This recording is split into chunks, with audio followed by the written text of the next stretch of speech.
Okay, so welcome everyone. My name is Seth Dellinger. This is the Embodied Dialogue podcast, and my guest today is Jordan Myska Allen, who I am very pleased to be meeting for the first time. So we were just saying this is going to be just kind of a getting to know you conversation, but we're recording it as we go. And I can say a couple things about Jordan, and as I mentioned, Jordan, I'd love for you to just add onto the introduction that I do. But Jordan maybe would be best known as the owner, the creator of the Relateful Company. And I haven't directly experienced the Relateful practices, but I know that they are, let's say, in resonance with the practice of circling, which I have participated in at the Circling Institute, which is led by Guy Sengstock. I've had conversations online with Guy. Recently got to see you, Jordan, in conversation with Guy, and I know that you go back and you collaborated many years ago before, doing your own particular things in the world. And then Jordan, like myself, is also on Substack, and a mutual friend of ours, Hannah Taylor, who we both adore, suggested that we talk, but sort of my excuse for reaching out to Jordan was he wrote a piece recently. I thought it was really clever. It was called "What If Hands Are to Babies as Love Is to Us?" And you compared the process of a baby learning how to use its hands to how we relate to love. Like, we can often experience that, oh, love just happened to me, or I just fell in love. But we might get to a point where love is something that we're very conscious of, as, pick your word, as an energy, as a perspective, as a mode of being. But we can consciously work with love in our life. And so anyway, I love that juxtaposition. Just one line here is, perhaps love, like a body, is part of how it's even possible that we experience at all. So that was one of the lines. So you do these daily, you call it daily relatefulness posts, and I find them to be just really lovely. They're short, but they're thought provoking. They definitely have to do with our relationships to ourselves, to the people in our lives, to the world in general. And so it seems like relateful, in addition to what I assume about it, because I know there's a lot of correspondence with the practice of circling that I've done, but there's also this real inquiry into our experience of just being human in the world, and maybe in this point in time in history. So anyway, this is what I know about you from a distance. If you'd like to zoom in on anything, or just offer anything else to people listening about who you are, who, maybe people don't even know what circling is when I refer to circling. But welcome to the podcast. Glad to have you here. Thank you. Thank you. Super happy to be here. And I feel like even just you talking about love, it kind of invites me into this loving space. And that kind of reflection of like, oh yeah, so I've got a 2-year-old and a 4-year-old. So I'm getting this incredible opportunity to watch consciousness kind of get to know itself through, from total absorption with everything to like differentiation and relating and all of that. And yeah, like I love that thinking about it like with hands where like my hands are not just like an energy Mhm. like they're me. They're not all of me. Mhm. But they are me. And it's the same with love. It's like maybe I'm more than love, but I'm at least love. I'm at least my hands. Mhm. Mhm. Um yeah, so it's cool you saying that. I'm feeling into it. Mhm. Biographically, I think the only other thing that's maybe worth mentioning is that the past couple years, most of my focus has been going to a startup called UpTrust. Oh yeah. Mhm. And the intention is really these things that you're doing, that Guy's doing, that I'm doing, that Vervaeke's doing. Let's have these like more honest, real, in the moment, nuanced conversations about things that matter to us. Mhm. And it's kind of like, well, can we do that at scale?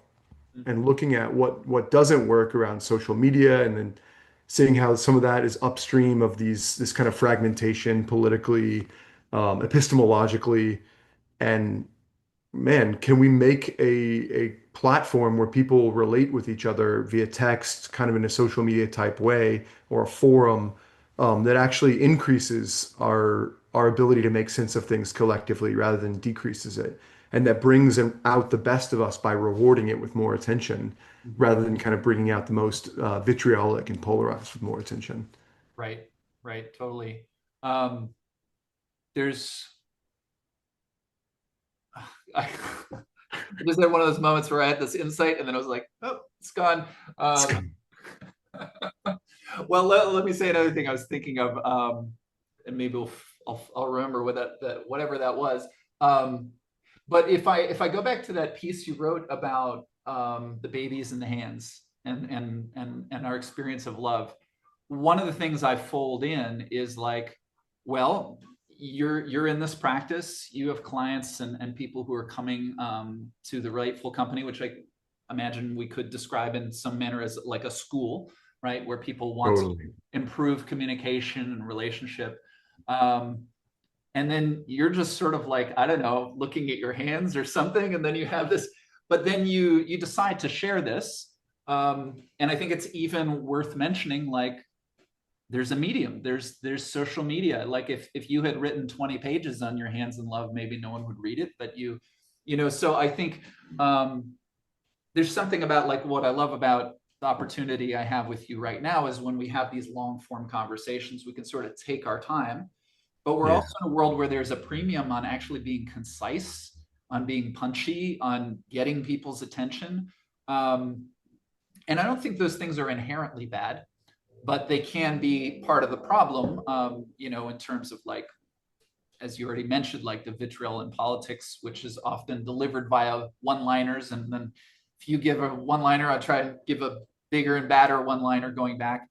But yeah, I mean, I enjoyed that piece, and I feel like just in terms of like, almost feels like a dirty word, but maybe it shouldn't be. As a content creator, I also felt like, wow, that was skillful because Mm. it invited me into this place of wondering about my hands and about love, and yet you're putting one of these out every day. So maybe this is also an invitation to talk more about UpTrust. But what would you say about just like being a content creator, which a lot of people are, including people who don't own a company and find clients on the internet, where there's a way that we're all more and more content creators just because we have so much relation via the virtual space. um, Yeah. Yeah, one thing that comes to mind is I love giving people, even in this conversation with you and I, or if anyone's listening to this, a kind of as many kind of little glimpses or moments of transformation or presence as possible. mhm, And I do this for myself. Like you mentioned love, and I'm like, oh, let me open. Like, how am I in relationship with love right now? mhm, In the way I'm being loved and supported, and the way that we're just getting to know each other, but there's a kind of resonance or mhm, all of that. And with precision, there's something like, that one of the things we love with relatefulness, and I think probably you love with circling, it's like you get this, you really practice this meta awareness. It's almost like this meditative, like watching metacognitive, watching everything as it's happening and being able to name it. And there's kind of infinite, feels like infinite levels that you can go to and learn how to get better and better at naming the kind of process that you're inside of, or the mhm, subjectivity that you can't quite step outside of. And in the act of naming it, we start to step outside of it, right? mhm. So so then I don't know about you, but for me, when I started to do that, it's like I'm aware of my thoughts, I'm aware of my emotions, I'm aware of my feelings, I'm aware of my whole freaking body, the world around me, your feelings, your nodding, listeners, and there's just like this infinite explosion of complexity of what's arising in awareness. Right. And part of the aspect of skill that people are learning in the school is like, okay, sure, I became aware of that. And now, like, how do I'm just like, one thing is I'm just dumbfounded. I'm often like, Mhm. just like, Right. there's so much to say that I can't say anything. Yeah. Yeah. But then there's that joy of like in the saying, like we get this intimacy with reality and we share and we learn and we grow and we change. So it's Right. like this part of the skill is learning out of that infinity. How do I pick, how do I trend meaningful and more meaningful for us? Right. Right. And for me, writing, it is content creation, but like there's like I'm motivated by like when I write, I get better at making sense of the world. And I'm like sharpening my ability to pick what's most meaningful and how can I convey it. Yeah. Yeah. I often find myself referring to my own content. I'm like, oh, thank God I wrote about this a while back because now I have, like, and how did I do it? That was so good. Can I use that handle again? I've forgotten, you know? Yeah, I mean, it's funny because, like on the dark side, people talk about like you go online and you create content and there's audience capture. Like, oh, when I Yeah. wrote about this, I got, more response, more engagement. So I'll just keep writing about that. And then later I realize, oh, I'm not even really speaking to what is meaningful. I'm speaking to, the algorithm. Although there might be something really real about figuring out how to resonate with the algorithm, because the algorithm is in fact, like when I read that piece you wrote, I mean, there was kind of an algorithm in between you and I. It was also a direct recommendation from Hannah to check out Jordan's stuff, so those things can interplay. But yeah, I was just having this is one of these days. So this is the second conversation like this that I'm having. But one of the in the previous conversation I happened to be in, we were talking a lot about being online. And it's very easy to say, well, Jordan, if I was actually there in the room with you, I'd feel so much more connected to you. And like, I think you know what I mean, but it also feels to me like it's too easy to say that, because in fact we are meeting on a Zoom call and like this is Mm, part of our reality. So what does it mean to show up here and really be connected? And I mean, it's also true that if I've been staring at screens too long, it's a really great idea for me to go to the park, but right. it just seems to me that and it's funny, I didn't necessarily know that this would be the angle that we started with, but it does feel to me like the internet's just, it's part of the landscape, just like the park. Yeah. So I kind of want to know, um yeah, like what is my experience, as you say, my body, the expression on your face, all of these things. And I think that potentially something positive the internet might help teach me is what you were just talking about, that precision of, out of all the things I could say, what's meaningful. I know one experience I've had going along is like, if you're speaking and I think you're great and interesting, I can actually get so excited that I want to interrupt you, because I'm getting like, so it feels like this is a Yeah. positive experience, but like I'm stepping on your toes because I want to jump in. And so I there's, love that. Step right. on my toes, please. Okay, I will. Well, because one of the things that's happening is like, I'm like, we can get it. I can kind of get into podcast mode. I'm like, you're the Right, host. You're going to ask me questions. I'm going to do right, answers. And that's cool. But like, actually, we're getting to know each other. So I want to know your opinion about things. And I want there to be right, this kind of back and forth where it's generative and we're right, changing as a right, result. right. Yeah. Well, I'll offer something to you, just in terms of by way of introduction to myself. You may have seen on Substack, it's called Musicality of Being. Yeah. Um, and sort of the way that I put things together, and I noticed that you also have a musical background. I have a musical background. At a certain point, I thought that was my life path. Me too. Just didn't come together for a lot of reasons. But I would say that I continue to think musically. In fact, I would say, a period of real grief when Mm. I stopped giving all my time to music, because I still felt called by it in the same Hmm. way. But I was involved as an activist over a number of years. Eventually, I found I wanted to pause there. You yeah. mentioned that before. What were you activating Well, so I and how's was, it changed? yeah, yeah. I mean, here's the thing that I don't often share on the internet, but it's how it happened. Well, so the real place it began was in a relationship, right? Out of college, just crazy in love with this woman, and as we're I love it. You're like, you kind of smile and you're yeah, like, yeah, yeah.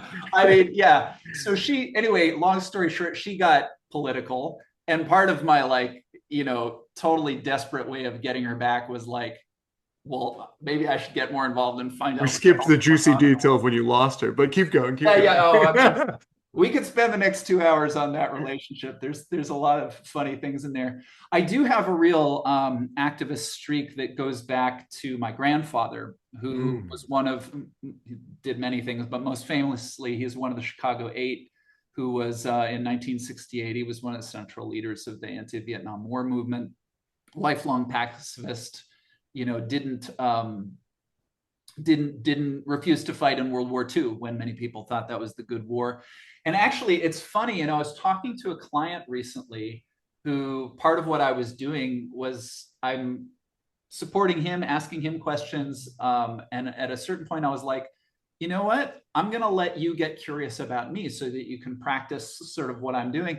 And Yeah. as he asked me questions, I told a story about my grandfather. And what I discovered through my clients sort of circling me was that even though that he was famous, when I was a kid, I didn't understand politics. I just know he's famous.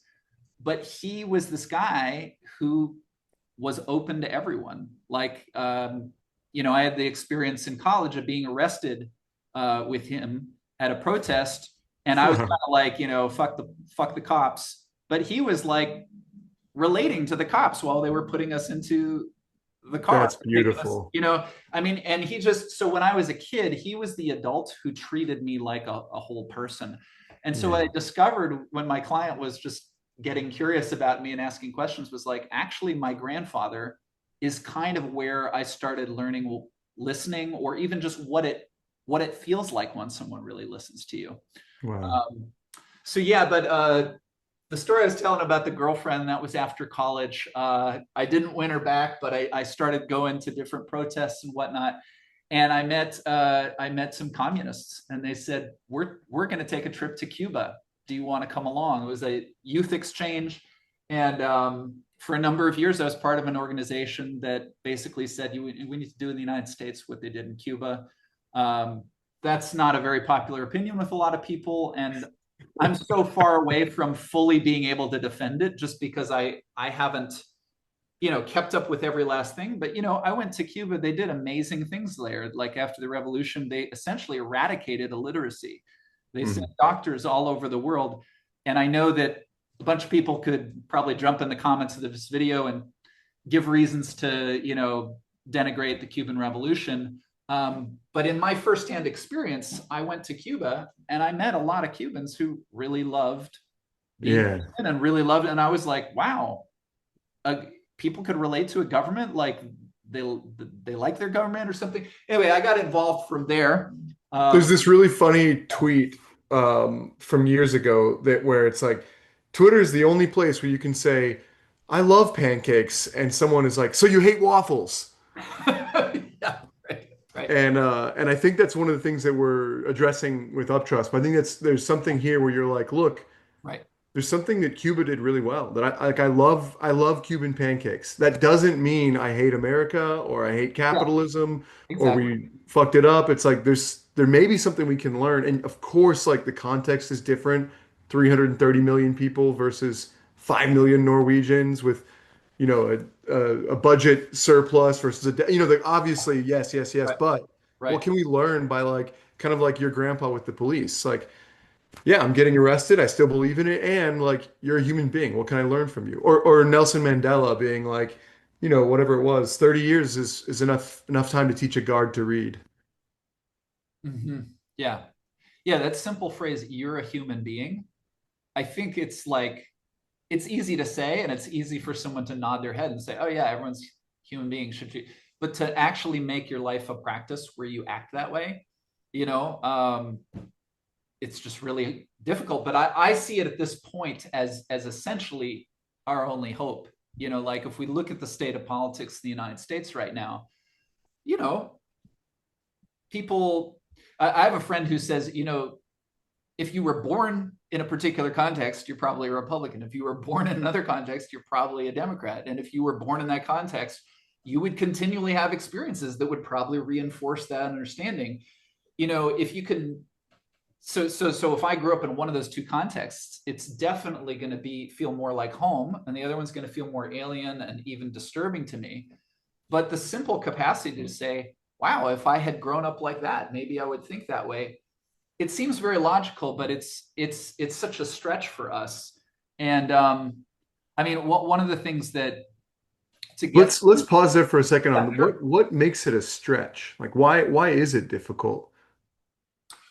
Well, what I would say, I mean, there are many things, but the thing that I was about to point to is my nervous system, Hmm. right? So, like, in the practices at Relateful or circling, there's a lot of discussion about like how do you get curious about a person, or how do you reflect what they're saying, and many of these things. But there's always a moment where if you and I have a very different viewpoint and you share it with me, I can decide to be open to you, but it doesn't Yeah. mean my stomach didn't just go like that when I heard you say. And it's like, okay, so now I need to know how to deal with my stomach just turning into a ball, Right. in the middle of our conversation. And I think that's one of the key things, um, that isn't there in the culture. So, like when I came to circling, I had done a lot of somatic work. I'm trained in the Feldenkrais method. If you know anything about that practice. I do, but hold on for just a second. So, Yeah, so yeah, like, I just want to like unpack that a little. So you're like, okay, look, I encounter someone different from me, and I think what you're saying is there's like an automatic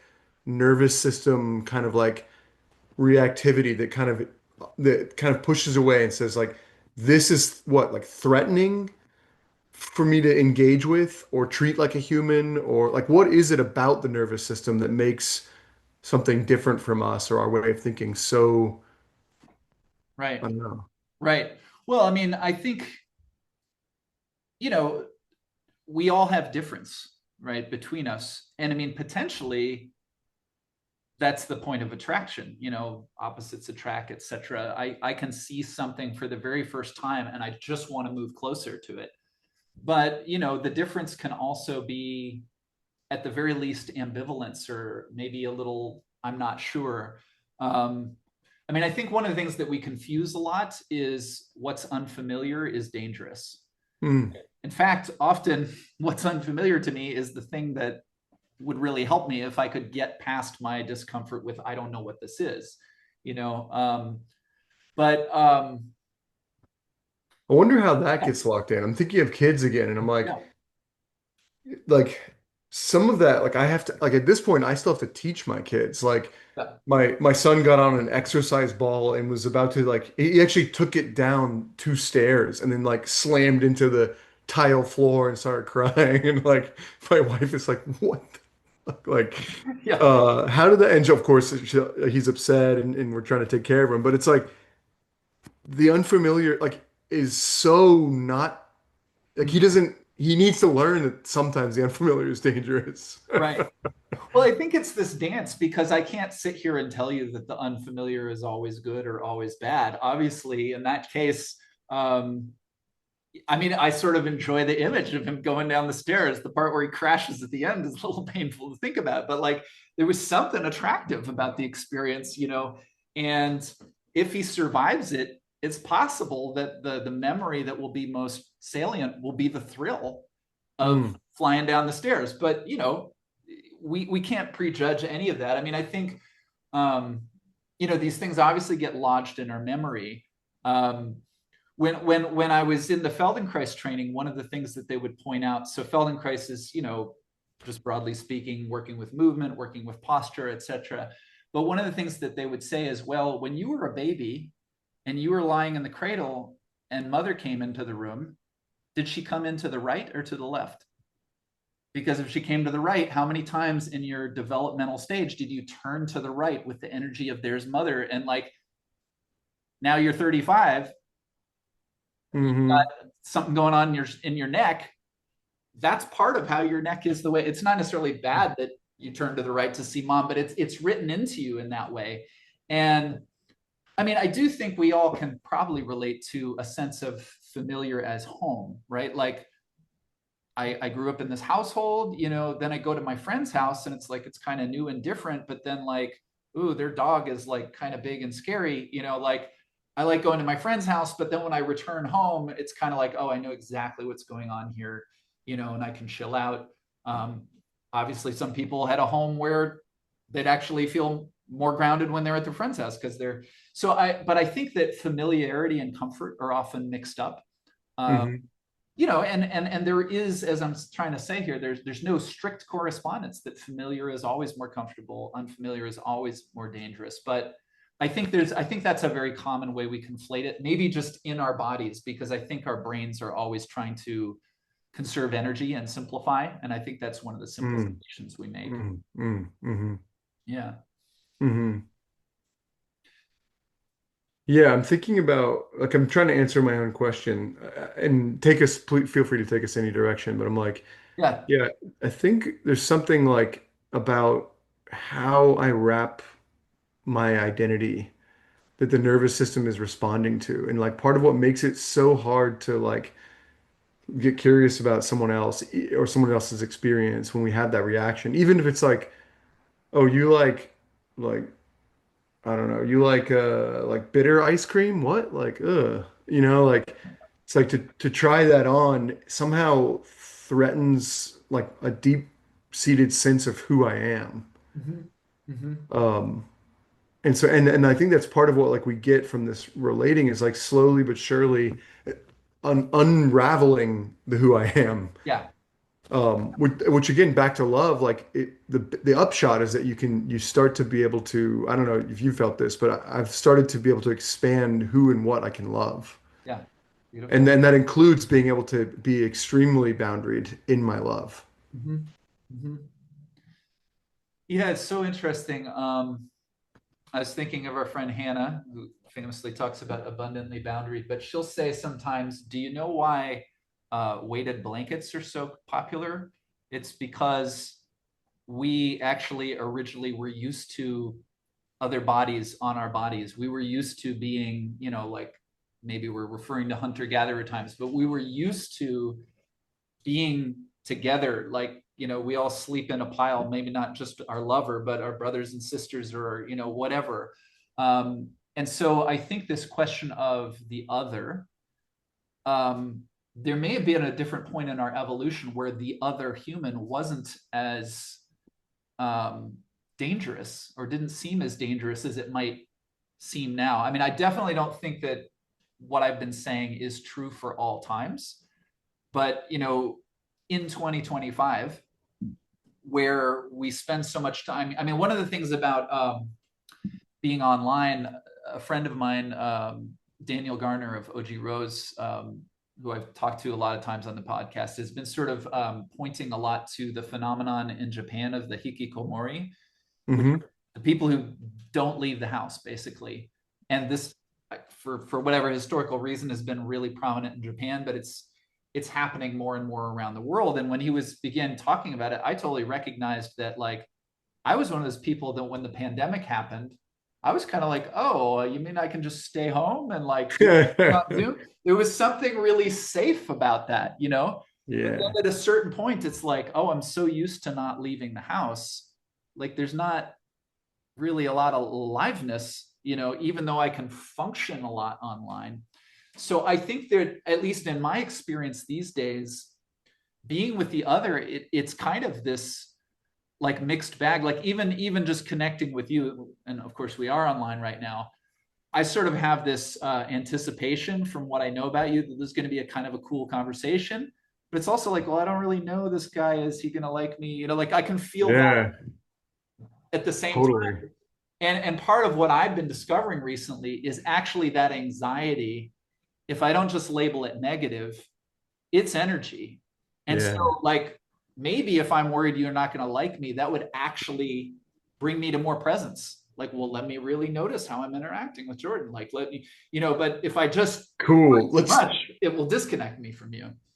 Let's explore that. So like I mean I feel something similar. For me, it's like yeah, there's this kind of thing that's always here that's like I want to make sure this is valuable to the listener. And someone whoever's listening to this, I don't even know. I don't Yeah. maybe no one's listening to it, right? Aside from you and me. Yeah. Um so I've got that going and there's something very great about that, right? It drives me. But I'd love to explore your anxiety and like what's it right now? What's it like, first of all? Mm-hmm. Mm-hmm. Yeah. It's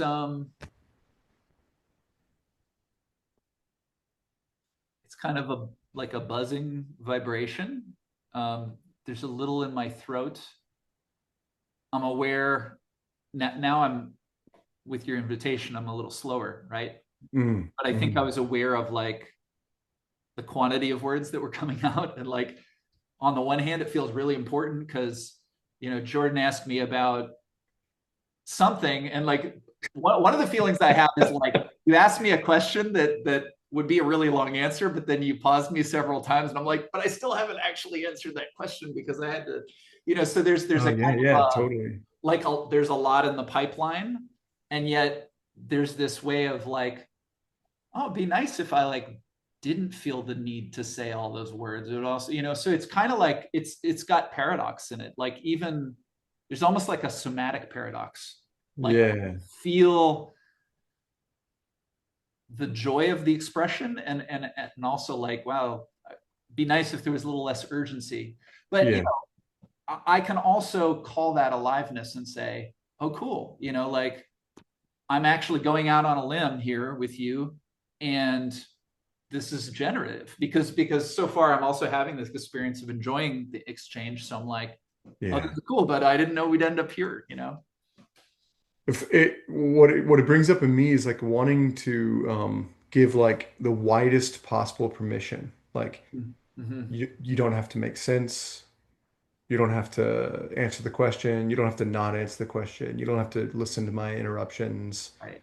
Right. Like if we can create it such that like literally everything is okay. Mm-hmm. Um, Yeah. what now? What are we? What's here? What wants Right. to happen? Right. Well, for me, there's a little thing I want to say that's a little more podcast mode, but I'm happy to go right back to what you just said. I mean, Also included yes, podcast yes. mode. Well, I mean, when you said that, one of the thoughts was like, well, that's why I wanted Jordan to come on my podcast, and I want Mm, people to hear that. Like, I would love to just imagine a world where everyone felt like whatever's here is okay. I yeah, don't always have to make sense. I can think out loud. So I personally feel an expansion from that offering from you. It's like, oh, this guy's actually really, you know, inviting me to be myself and not have to perform too much. But it's also like, oh, fuck yeah, that's what I want for everyone. mm, And like to the degree that I just have grief that I don't feel that most people have that experience. Uh, yeah. I can feel in my brain like all the like trying to address the like naysayers or like the ways it could be misinterpreted. And I'm just like, thank you so much. That's so useful. Like I'm gonna set that aside for now yeah, because I actually you felt the invitation and beautiful. Like right, let's see what comes. Let's stay right. with it.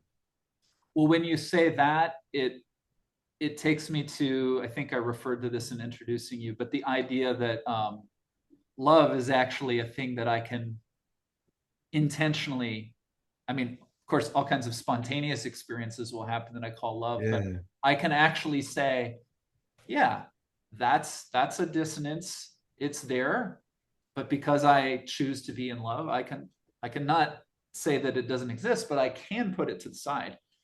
Um, so Yeah. Yeah, and I'm with the quality of I don't know if you feel this, but like I often feel like like love always is. mhm, And one way I can kind of make sense of it or invite people into it is like this paradox you spoke of in your body already existed. Like already there's a quality that life is like unconditionally accepting this like wild complexity of everything being as it is. mhm, mhm, And I can kind of start to when I ponder that like feel into this loving quality. Like it's actually like the nature of the universe is one of embracing everything. mhm, Each future moment embraces everything that's ever happened in the past, no matter how good or bad or awful or mhm, mhm, yeah, mhm. including that movement to make it better, to like be an activist, to it's like that's also fully and like unconditionally embraced. Yeah. I mentioned I had this conversation with my client where he circled me, um, and I kind of made this discovery, and it reframed my activist past because Right. there was definitely a time where I was like, what the heck? I spent a decade, Mm, selling newspapers that a lot of people didn't want to read, or working in factories, which from a point of view later in time, like, oh, that might not open doors for me to say I was a factory worker.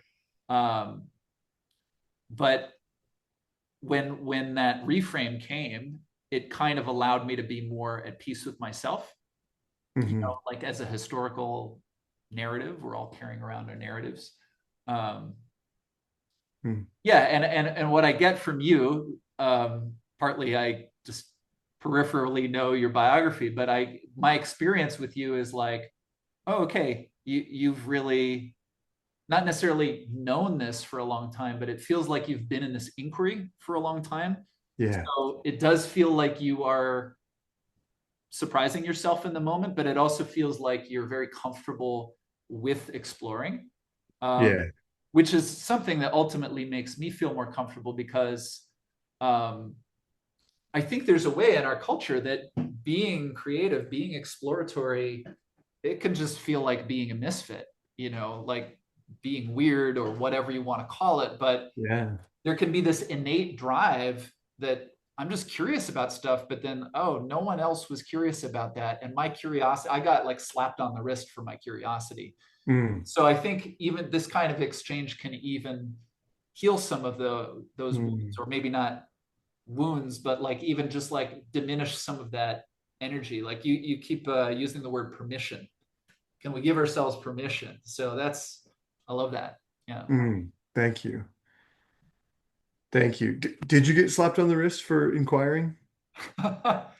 I mean, I remember at one point someone very close to me in my life saying, you always talk about creativity. You know what creative people are? They're freeloaders.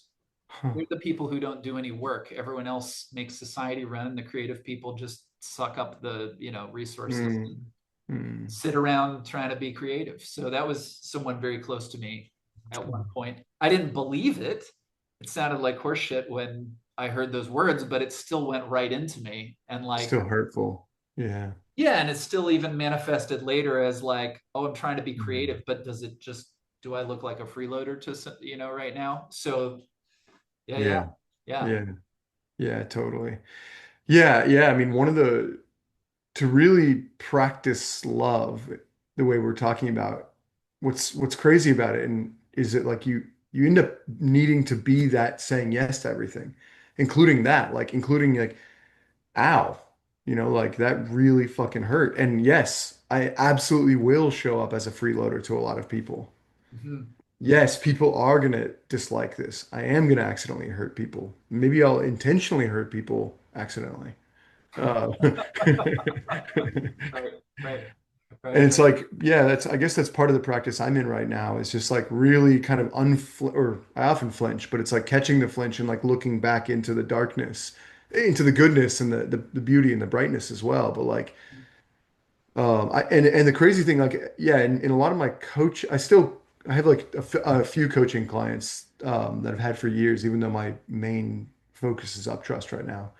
Mhm. And often I find myself like, yeah, one of the moves we're doing is saying like, yeah, people are gonna think you're a freeloader. Like, what's at stake? Like, so what? So Mhm. it's like kind of saying like full unconditional yes, and now what?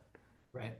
And we just kind of keep going into that, like to the one thing Hannah loves is like she's quoted me from is this kind of like, let's go, can you go 4 layers deeper? Like what's the 4 layers deeper here Uh-huh. in Uh-huh. whatever the here is. Right. Well, another thing that comes up listening to you that also relates to Hannah, she's the one who introduced me to the work of Byron Katie. Yeah. And something that I don't think I got this during circling, even though I'm sure the experience was coming up, but I didn't have a name for it. But I think the big thing, if I try to put it into one sentence, that Byron Katie points out is that we constantly argue with reality. Right. Like it's raining, and I'm like, it shouldn't be raining. Yeah. Byron Katie would just say, yes, it should be because it is. So Yeah. it's like, but that thing with the freeloader, it's like, no, I am creative. No one should call me that. That's so unfair. And it's like, maybe it is quote unquote unfair, but it's actually the way the world works that there will be people who label my creativity as being a freeloader. And when I get Yeah. over, or as you say, I just embrace the hurt of it. But to act like there shouldn't be people in the world who have that opinion, that's a kind of a stuckness that I'm just, I mean, I can ask you to like circle me 1,000 times about it, but if I hold on to this it shouldn't be that way thing, there's a real limitation. And I think when she has that book Loving What Is, and you know, Yeah. say this too, is like, I think, just to come back to the theme of love, what's really beautiful is when I actually love whatever it is that is, which is going to include, I mean, it sounds paradoxical, but can I love being hurt? It's like, what? It's like, Yeah. but if I could do that, oh my God, then being hurt wouldn't hurt so much, maybe. It's Yeah. a funny way. It's so practical. And it sounds crazy, but it's so practical. Like one of the so I had this 2-year-old and this 4-year-old, and my wife and I were reading the classic kind of Gottman Institute, like Gottman marriage researchers. They talk about marriage and kids, and it's cool because it's like very academic, but it's very grounded. Whereas like circling, relatefulness, we're like way out on the edges of experience. Dialogos, we're like pushing into like interpersonal phenomenology and crap. And it's like, okay, wait, here's some people that have just looked at marriages for 30 years and like came up with some like tips for like average people. One of the and they talk about how like yeah, like 60-70% of couples are less happy once they have kids. And they talk about like something, I forget the numbers, similar, 66% of problems that show up in a relationship will never change. Mm-hmm. Mm-hmm. And one of the other things that I found fascinating is like from there, and maybe this is developmentally signified or whatever, but from their point of view, telling someone what they're doing wrong just never works. It just doesn't work in a relationship. Mm-hmm. And that doesn't mean it wouldn't work in like a boss employee situation, but at least in a kind of marriage where you're supposed to be equals or reciprocal kind of whatever. If it just won't, it'll just create resistance. You create what you're trying to avoid. Right. And so what does work is loving, like rewarding what works. Mm-hmm. So if you want more, and of course you can ask for what you want and things, but and this really aligns with, I think Hannah takes this kind of mentality and goes much deeper with it, goes to like the roots and applies it in all these beautiful ways. But it's like, yeah, if you want something, if you want more of something, you put your energy there and you love it and support it and you encourage it. Mm-hmm. And I think this is actually also back to activism. This is one of the things I think that doesn't, a lot of today's activism, maybe because of social media, maybe because of all sorts of things, ends up creating what it's trying to avoid. Mm-hmm. It ends up creating more fragmentation. It ends up like strengthening the other side. You see this with like diversity training, like almost universally, companies putting in diversity training end up more racist or like more because there's this kind of backlash that goes against it. Right. And it's yeah, and a lot of it is like we even have this term anti-racist. It's like, well, wait, what am I? Am I supposed to be against something, or am I supposed to be for something? Or I'm actually just writing about this. I'm kind of like pro and anti. Right. Right. Right. Back when I was a communist, we had a presidential candidate, and the slogan was, "It's not what you're against, it's what you're for," which I really, at the time, I was really inspired. I mean, people can probably find this on the internet. His name was Roger Colero, and he was originally from Nicaragua, and he had actually been in Cuba and then Mexico, at like these international book fairs and whatnot. And he was coming back into the United States. He was stopped, and he was put Mm, in an immigration jail. mm, He also happened to be a reporter for the newspaper. And so they had like some, like, you can pay $5 to get your picture taken in there. So he did selfies with all of the people. He interviewed all the guys in jail, and he wrote an article like, this is what it's like on the inside of an immigration jail. He had wow. also previously been in a packing plant where he was part of a big union organizing drive and a strike. So the union leader came out and supported. Anyway, over, I don't know, several months' time, the party organized this campaign, got signatures, actually got him out of jail. and he's not a U.S. citizen. And then the party ran him for president of the United States. And and it was so audacious and uh, I, it's part of my past. It's another example. I mean, like you said before with Cuba, it's like I'm not necessarily saying like this is 1000%, a story, but it's like at that time, it was so inspiring to me. It was like Yeah. this little organization, this guy who just seems, because he's not a citizen, everything, a total underdog. And then like the fact that a group of people, I mean, you could argue it was love that got him out, of jail. Yeah. And to just like, and then when I went door to door with him in like mining communities and places like that, and we would knock on the door of people who couldn't vote for president and say, we're running for president. They say, well, we can't vote. And we'd say, yeah, but we think you ought to be able to vote. And here's our candidate. Would you like to meet our, like you'd come in and Here's like, a candidate that you can't elect. right, right. But people would write him in, and it's funny. I mean, I'm just sort of sharing that partly as I don't even know if that fully in a logical, rational way flows from what we were just talking about. But it's another formative experience. But I guess what I could say if I get back in podcast mode and try to make it relevant, it's like those formative Hold experiences. on just for a second before we try to make it relevant. Yeah. What loop is running that says you should make it relevant or that it's already not relevant? That's probably what you said before, just like a fear of the naysayers, probably. Yeah. Yeah. Yeah. Yeah, because I'm aware. So I think I said before we start recording, it's always actually, I think, really, or this was maybe my conversation earlier today, which is also a podcast, but I think it's really delicious to actually share our personal experiences online. There's Mm, obviously, like I mentioned, a person before who said that comment to me. I could have described who they were, and it really didn't feel appropriate, like to expose who that might be in relation to me. totally. So we do have to be aware of that. So that actually feels like a little like a dance to me. Um, but I know when I was telling you the story, it was just like I probably forgot about the audience, and it probably just felt good to share Mm, with you, mm. And then a moment later, I'm like, oh yeah, we're recording, and There's this kind of oh shit, like yeah, I mean, yeah, it's interesting because I notice the same loop in me often, yeah, yeah, and I like it. Sometimes it's so useful. mm-hmm. Sometimes I'm like I'm kind of done with the thought, and I feel like I have to finish the sentence. Yeah, But I often take like 10 sentences and like yeah, I've yeah, learned yeah. to just stop. Right, right. No, I mean, I think there might have even been a little bit of um, unnecessary, like me imagining I need to take care of how you understand why I told the story. Whereas I could have just finished the story and stopped it and looked at you and sort of thought to myself, I wonder what he'll say about that. And you might have just shrugged Totally. and changed the subject, and it probably would have been fine too.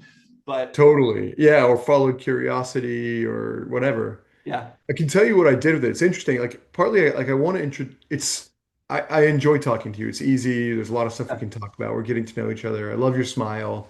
I appreciate how willing you are to let me kind of interrupt and kind of pleasure. take these in the moment things. Like I feel a freedom that you're kind of offering Yeah. in or a play like a game like I'm game almost imagine you saying. Mm-hmm, mm-hmm. And so it's like there's something in me that wants to introduce some difference. I'm like, yeah, so I grew up in Texas. I'm in Austin. I grew up in this kind of libertarian family. So like it's not quite a pull to communism, but it's Yeah, pretty yeah, close, you know. yeah, yeah, And that's evolved through the years through conscious capitalism and we've got Whole Foods and John Mackey's an integral Course in Miracles guy and who's inspiring to me and things like that. But like when I hear your story, I'm not really running any of those like ideological commitments. In fact, I don't know how often I really am running those anymore because I find they're usually not that useful.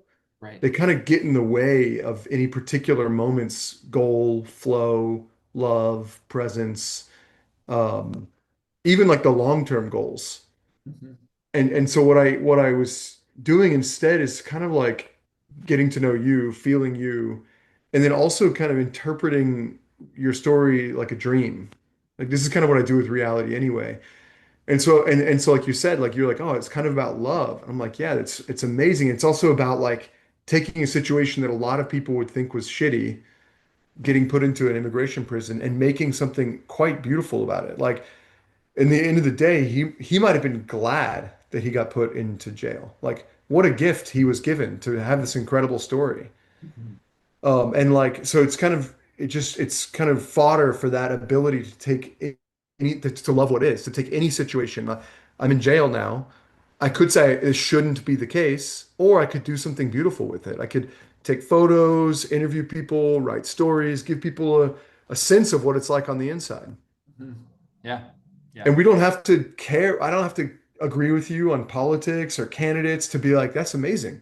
I'm Mhm. glad you wrote that story. Everyone should read that story, Right, right, right. no matter what your political persuasion. Well, and this is a big revelation for me too, because you know, so there was plenty of good experiences I had in those years, but looking back, I can see that I was in an ideological orientation where, like, you know, I mean, at that point in time, I might have been introduced to you and said, "Oh, you own your own company. Oh, you're a boss. You're one of the Right. bosses." Like, it would have just like, okay, forget about like I'm the us learning bourgeoisie. anything from each other now, like just like X that out. So I was definitely in that place for a long time.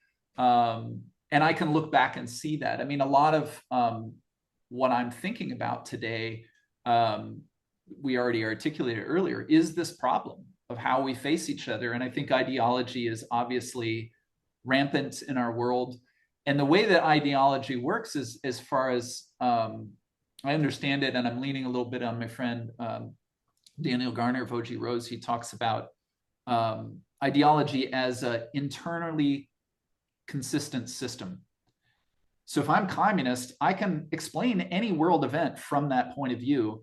And I mean, if you poke holes in it, you know, maybe I go talk to the guy who's got more experience than me, and he can say, "Oh, well, when Jordan says that, here's the response." Like there is always, whether you would accept the response or not, there's always a Yeah. response that could keep me inside my ideology.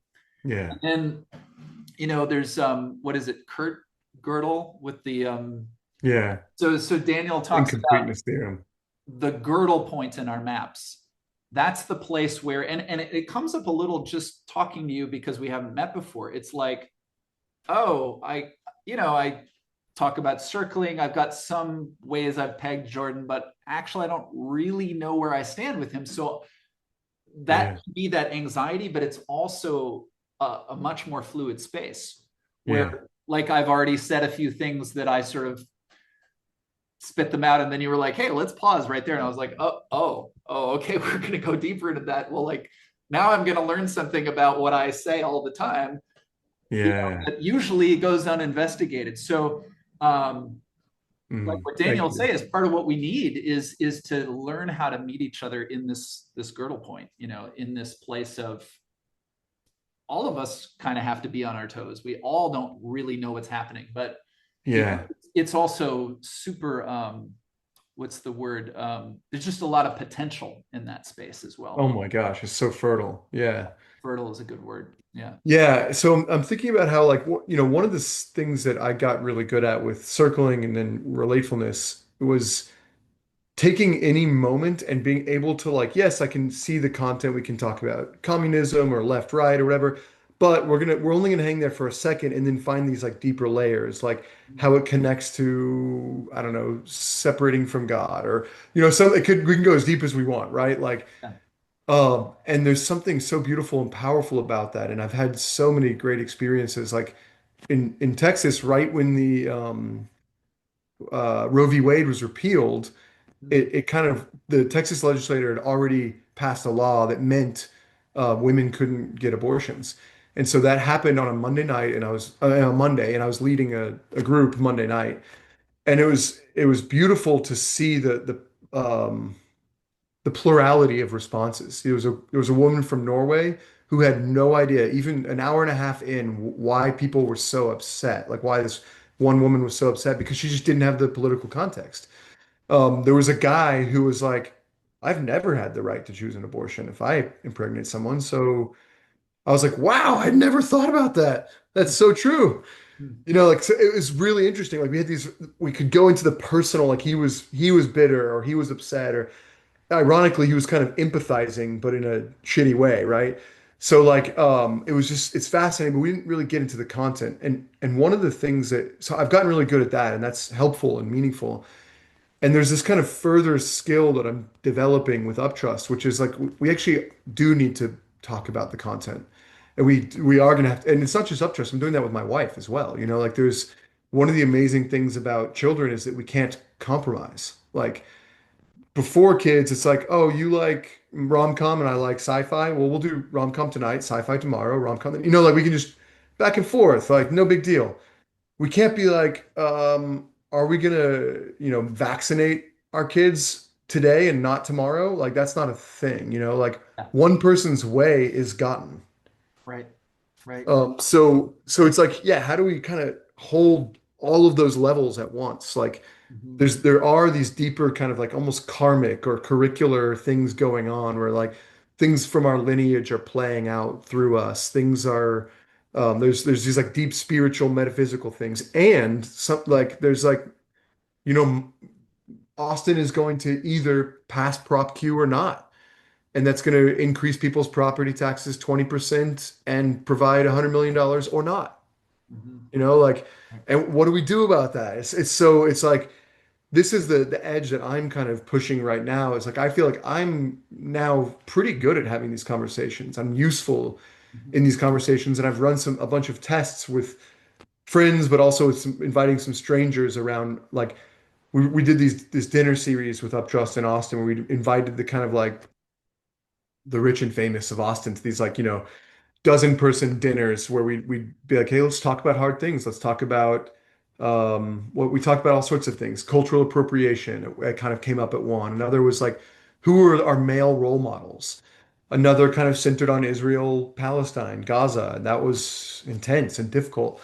But we were able to have a generative conversation and where people even were able to name that at the end, not being trained in any of these kind of relational arts. Yeah. Like Yeah. could say, "Oh, I get it." Like even though we're not going to agree, we might be able to do something together because we now can like we're not assuming the worst of each other. We're not hearing the talking point and anticipating 10 steps down the line how you're going to hate what I'm going to say, and so I'm going to be as bombastic as possible.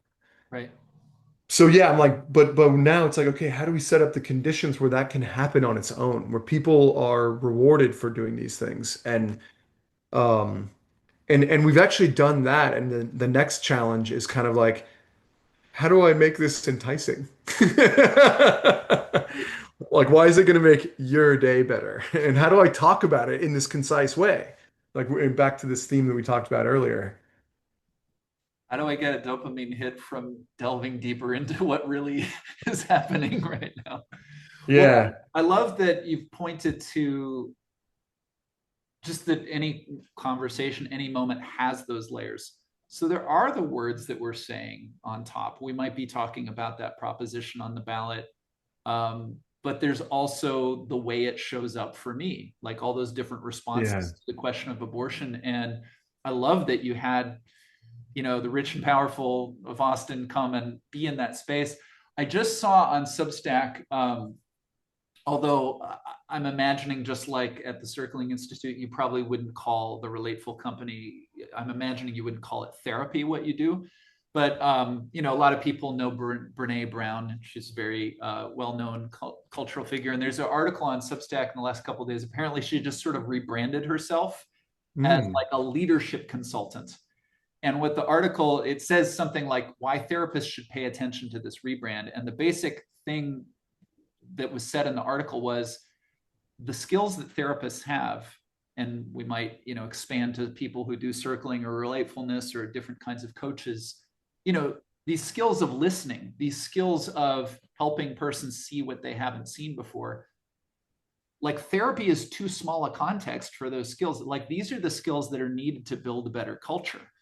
Uh, yeah, And it sounds like, I mean, your story feels like, you're doing that to some degree. And I'd love to give you one little, standard podcast question. Just if you could flesh out a bit more, what is UpTrust, for people who are watching and don't know Yeah, it. yeah, of course. Good Cool. question. Because it Uh, is online where we don't see each other. We're just typing, yeah. reading, And typing, and and then let me, gosh, what you said about the leadership thing is very, I want to come back to that. I've been humbled a lot, I think, in the past couple of years mm, around that. Um, Uptrust is a it's a different way of doing social media. You could almost think of it as a discussion forum or discernment media. So basically, there's no way to not have an algorithm, right? Like in the purest sense of the word, recency is an algorithm. Like you on your WhatsApp threads, recency is the algorithm. How do you choose? Well, it's whatever's most recent. So the algorithm that we're using is prioritizes domain specific trust that comes from your interactions in your network and nuance. So it kind of systematically rewards bridge builders and people who are trustworthy according to you. mhm, That's the simple. So the simplest way to put it would be that, yeah, like I could say, for the average person, it feels better to use. Things make more sense. For the content creator, it doesn't feel like you have to sacrifice your soul for attention. You're not making this like money or integrity trade-off that currently people often feel like they have to make. mhm, And then later down the line, we don't have this, but for advertisers are in the same bind and they're spending more and getting less for it at the moment. And so we eventually offer, the kind of big play, the big like social transformation is when we make a transformative difference on advertisement, where it's like you, Seth, are only going to see ads that someone that you deeply trust in that domain has bet their reputation with you that you're going to like and want to see that ad. mhm, And if you don't like it and you don't want to see it, they're going to lose access to your feed. mhm, And so this is a kind of self-correcting system. And so this results in yeah, like just really high quality content. You're really actually shown. It's kind of like what is the Steelman version of advertising? Like people find the things they need when they need them. mhm. And the good companies find the customers that actually want their services. So like you post something on UpTrust and I find you trustworthy and I can label that post to let people know that I think Jordan's trustworthy. Exactly. The default interaction is you can't like something. You can say on these kind of LLM generated vector the three topics like, yeah, this post when it comes to psychology, I trust it. I want to see more of Jordan's stuff about this, and I want my followers in psychology to see more about this. Mhm. But when it comes to statistics, like, yeah, he doesn't make much sense. He doesn't really know statistics very well, so I'm going to down trust that. Right, right. Yeah. Um, yeah, I mean it does seem like algorithms are here to stay, so we could like the Byron Katie thing, right? We should say our world should not be run by algorithms, but it kind of is. So to look at how can we be creative there. Yeah. Yeah, it's like, I mean, algorithm in the purest sense is like a decision-making process. Mhm. Like when you go to the grocery store and you're like, oh, I want to find the like milk with the longest expiration date, that's an algorithm you're running, right? Like it's not the issue is not the algorithms are choosing our feeds. It's like what is the algorithm? Who determines it? How much is it bottom up versus top down? What is it optimizing for? There's all these questions, and that's kind of what I spent the past few years doing. So like, so yes, let me come back to leadership for a second. There's something like, we do brand level up as our relateful training as leadership training because it is leadership training and it's leadership like you mentioned at the beginning in parenting in you know, we're going to go on a beach trip. Who's going to decide where we stay and what restaurant we go to? There's all kinds of leadership is very broad in this sense. Right. At the same time, I think I was very naive early on in thinking, wow, like I discovered this like secret to like interpersonal meditation, being present in relationship can solve everything. And I would just say I was dead wrong. Like when it comes to accounting, interpersonal meditation doesn't have much to say. There's really good accounting practices that have a lot to say. Right. Same with doing your taxes. Yeah. And it may have a lot to say with like why I'm emotionally upset about accounting or doing the taxes or whatever. And it may unblock me, but then I'm going to go employ things that have to do with taxes or working out. Same thing, right? Like if I want to be an amazing soccer player or guitarist or something, like um, it's true that like being more present is going to help me. And it's true that being interpersonally aware and unearthing all my emotions is part of the process. But I also have to learn how to do a scale or how to like hold my hands. And if I just kind of like willy-nilly it, it's not going to happen. Mhm. And this has been really humbling for me leading a variety of companies. But eventually with the Relateful Company, it's been a little easier because we've really honed in on like we do relatefulness. So if you sign up for one of our immersions, that's what we're focusing on. We're not going to do like we do have relateful camps. So this is an exception to the rule, but mostly we're not going to like put you up for the night. We're not going to do a bunch of snacks. Like that's not our expertise. Like just go get your own lunch. Like we're gonna do relatefulness. And so we've been able to really focus on what we're amazing at. But with UpTrust, I'm fundraising and I'm talking to VCs and I'm like, it's a very, very different context. And I can learn incredibly fast. I can adjust really fast. There's an incredible amount of like team trust. There's an incredible amount of openness and communicative dexterity and emotional intelligence and all sorts of things.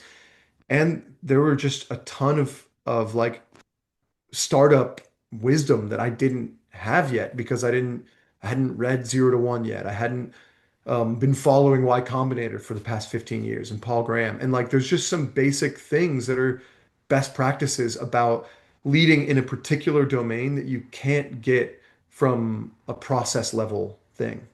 Yeah. Yeah.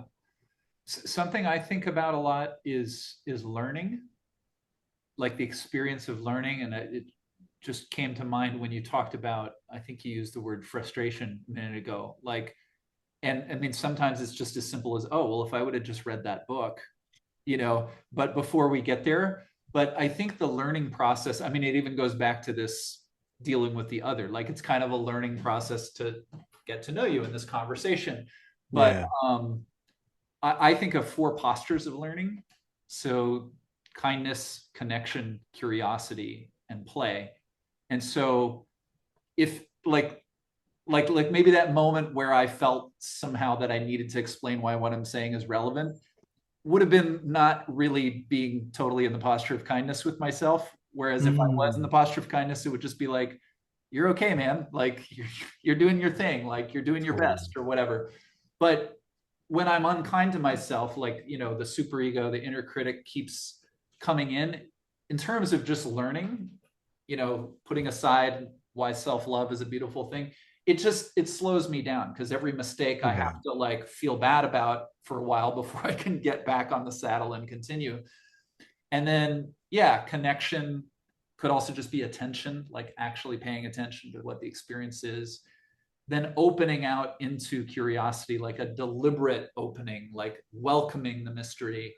And then if we can get to it, you know, play, which is obviously we're actually in the flow, we're participating. And I And play, for example, and like to me, like I want to add like pl learning to me involves failure. You can't learn without yes, failing. exactly. And you can kind of reframe that and be like, failure is play. Play is failure. Yeah, if you're in the posture of kindness, but otherwise, yeah. In fact, I had this conversation with someone the other day because of something that came up for them. But I had this own experiences. Like I've experienced a lot of shame, in my life around. Like I could sit here and listen to you say that you've started various companies, and I would think, oh, I've not done that. Like I shared some, but I had this moment once where I don't even remember what the thing was, but it was something that I kind of hadn't succeeded at. And I laughed at myself and I was like, oh, that feels like the opposite of shame. Like there's a recognition this didn't go the way I wanted, but it's just funny. Right.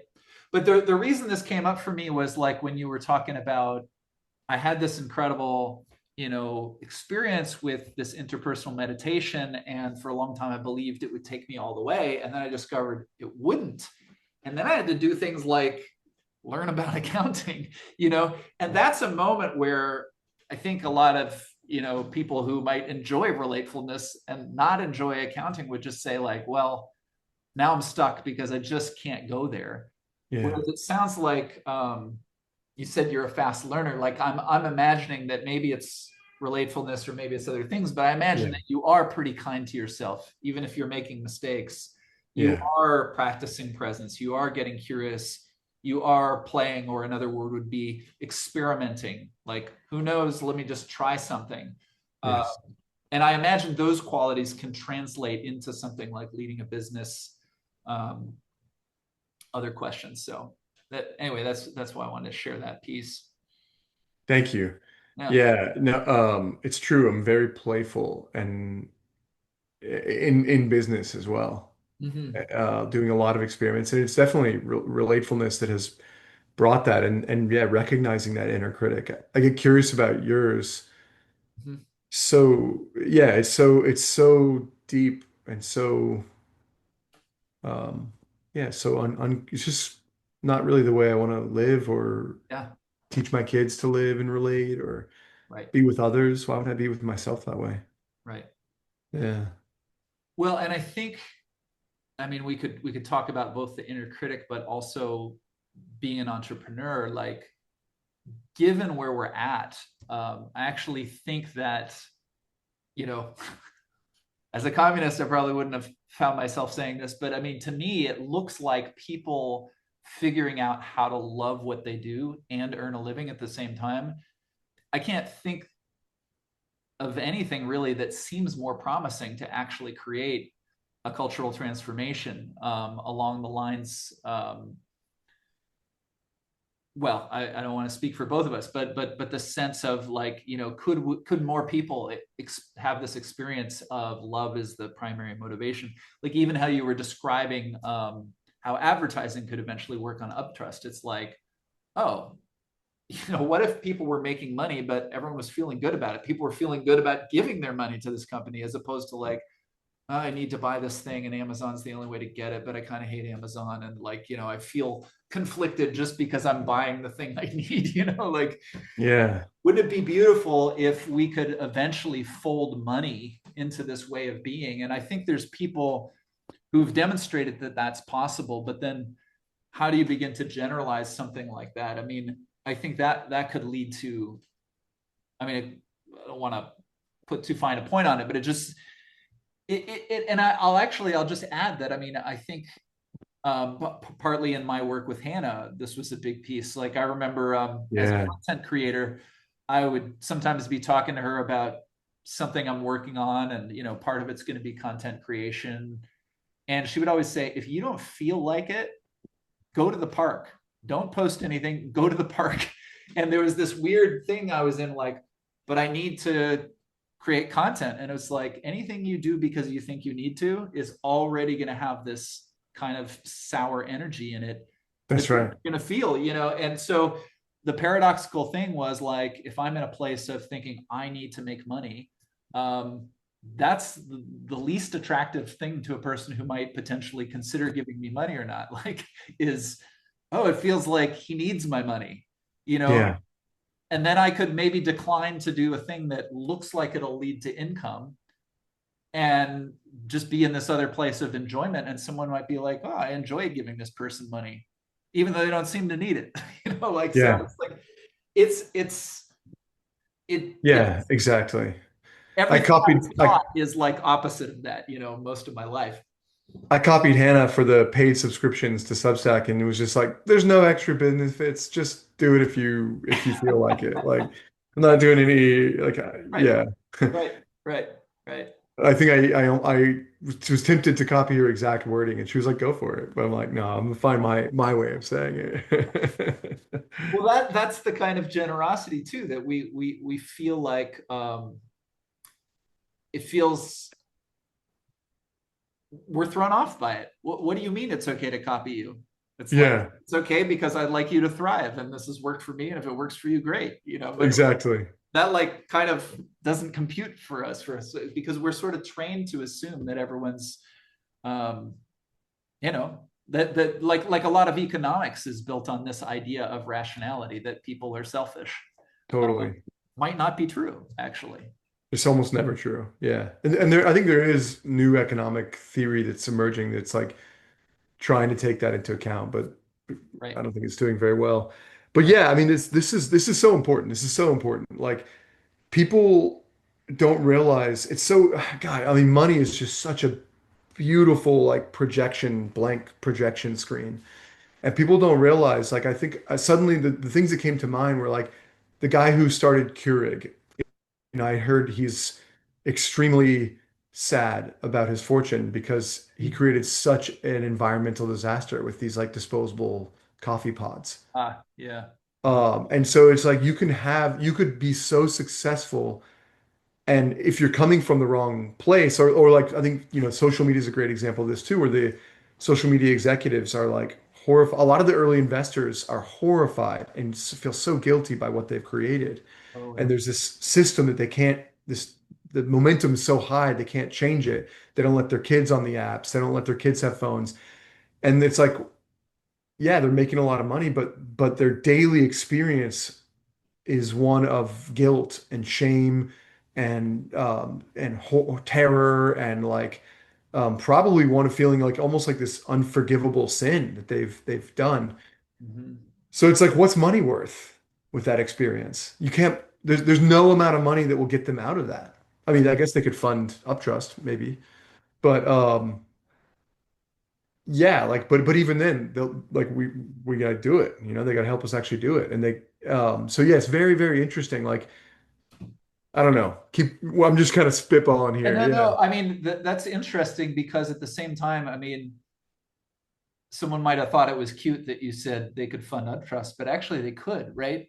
Like they could turn their grief into, I feel this intense grief and I have this big chunk of cash. Like what would my grief ask me to do with this money? And there might be something. I mean, I think there's probably a lot of people in the world in that kind of a position where uh, Yeah. and it might not just be people who made a lot of money, but people who really believed in what they were doing for a long time. And I Oh mean, yeah. we can't all learn all the lessons, ahead of time. So then, but like, what is the pain of discovering, wow, I wish I'd made a different choice 15 years ago. And now I'm 15 years into that bad choice, if that's how I experience it. And then it's like, oh, okay, but if I can learn the lesson, that's a really deep lesson. It's not a Mhm. 1 year bad choice. It's 15 years of bad choice. Like if I'm willing to go there, as painful it is, I could like go year by year and see Yeah. what that did.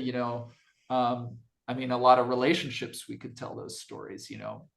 Yeah, and even that like 15 years of painful, like I don't know about you, but I'm so arrogant in my sense of understanding the past and how it relates to the future. And I'm Mm-hmm. like constantly humbled. Yeah. When I look back, I'm like, oh, like often like the line of mistakes suddenly makes sense by whatever thing I needed today. Or, 10 years in the future, the things that didn't make sense for that whole 10 years suddenly make sense again. And I may even become grateful for them, Mm-hmm. Mm-hmm. Yeah. while never wishing them on anyone else and hopefully helping steward people past those mistakes. Right. So I had another thing in my notes, but it's because we're sort of talking about it. I'll just bring it in. So this is another little piece that you put on Substack, the daily relatefulness. And so at the start, we were talking about babies and their hands and loves, but you have another post recently called "Our Wounds Become Our Gifts, Even While There Are Wounds." And Yeah. you talk about someone who was a CEO, and felt like he was never enough, maybe growing up, used that energy to like build a company, was meaningful, it employed people, they felt good. But now this person who's successful, and maybe other people around them aren't as successful, still feels like an outsider because I'm the successful guy in the room and no one can relate to that. And So something you wrote, you said, I think this happens to all of us. Our pain seeds our superpowers, even while staying painful. And then the places we've been hurt have shaped us in beautiful ways and continue to create beauty, whether we heal them or not. Yeah. Yeah, that's so important for like so many people that come to relatefulness or come to coaching have this mindset that it's almost like a developmental materialism, right? Like if I like I'll work hard enough to earn enough money to finally be able to retire on a beach and drink martinis or something, right? Like this mentality, but it's like, oh, if I heal enough wounds, I'm gonna work hard enough to earn enough like karmic healing to finally retire on a beach in bliss and like enlightened joy. And I think it's just as much of a fantasy as the like money retirement fantasy. Like it doesn't actually exist. Um, and it's so much better to just be like, and I'm not against healing. Healing's beautiful and wonderful, and it can open a lot of things. But it's just like life is Yeah. always happening.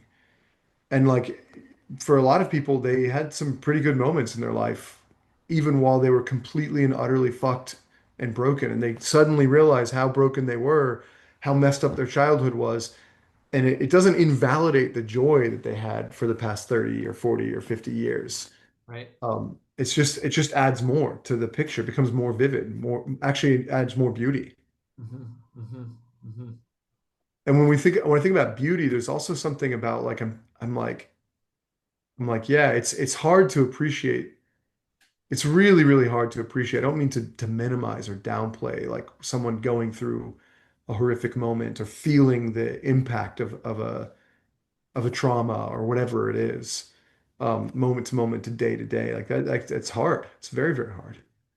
So that even while there still are wounds, it does like knowing their gifts, it doesn't make the pain less. I think it makes it less percentage wise. Mm-hmm. Like I think about this with grief. Like if a close friend dies, mostly people don't ever lose the pain of that grief. They just become bigger. The pain is like say like 5 pain units out of 10 total in their awareness. And eventually they become 20. And then eventually they become 30 and 50 and 100. And the pain is still five. It's the exact same level of pain. It's just that who they are is so much greater. Mm-hmm. Mm-hmm. Yeah. Yeah. It's what that brings up for me is someone could start talking about, the story of Jesus, um, along those lines, which is something that, I mean, a lot of people have sort of returned to Christianity recently. I mentioned that for myself, I don't identify in any way. Um, but one of the things we mentioned also at the beginning, John Vervaeke, Awakening from the Meaning Crisis. But I think by whatever name, this is something that it feels like we've lost in our culture, as a kind of, we definitely don't have a shared story of that kind of love that can move through hardship. Mm, But I do think that, the kind of practices that you're offering can literally take us to that place. And I love that it's like, no, the however many, however you measure the grief, it doesn't diminish, but it's possible to become more expanded. It's possible to be the kind of person that, can help shepherd another person through grief who's yeah. not experienced as much as you have. And it's like, it's kind of a bittersweet. It's not the martinis on the beach thing that you were talking about, or I healed everything, but it is a story. And so Jesus is a well-known story of someone who actually expands capacity that shows that we are capable of this. I mean, I think that human beings are actually phenomenal in our capacities. But Yeah. it feels like this would be another whole topic, I guess, like AI and everything. But it feels like my sense of the historical moment we're in is that we're really we're in a place where we have to fight to remind ourselves of these superpowers. But if we were to succeed, they are literally superpowers. I mean, incredible things like the story I told before about the guy who's in immigration jail, and you kind of think, well, he's finished. It's like, well, a certain kind of response, and no, you're not finished under those circumstances. Um, but I think I said this to you before we started recording.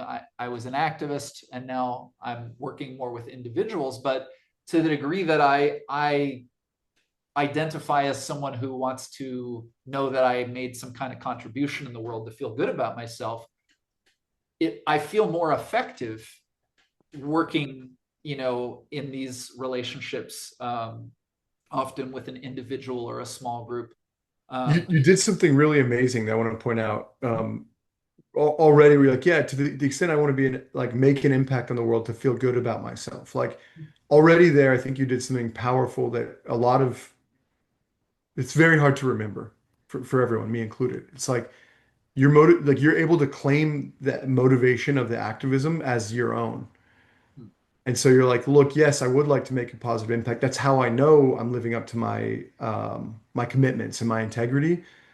But you're able to see that it's not actually about that. It's about you. Yeah, there's something there. And I mean, you pointing that out to me is also really useful because, a question could be, would it be possible for you to feel good about yourself without knowing that you Right. did anything to transform the world? And it's like, wow, well, if that were true, I might be even more expanded. Like there is, Absolutely. and it's not that I should get there or whatever, but here's the thing that I'd love to hear your thoughts on. One of the things that I've been amazed with over the years is so-called healing that we talk about.